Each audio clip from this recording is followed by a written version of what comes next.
احواله في البعد.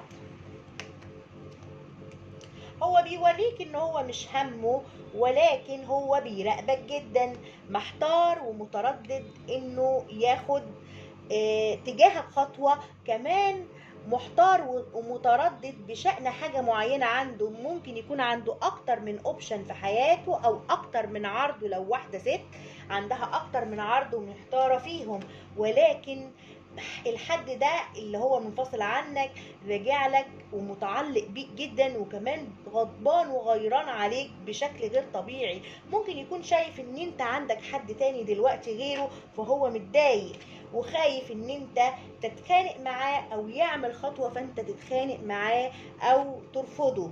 ولكن الشخص ده بيحبك وبيحبك جدا حب لا مشروط، ولكن بيحب كده يقعد كده يبكي على الاطلال شوية. طب يا عم الحاج خليك بتبكي بقى.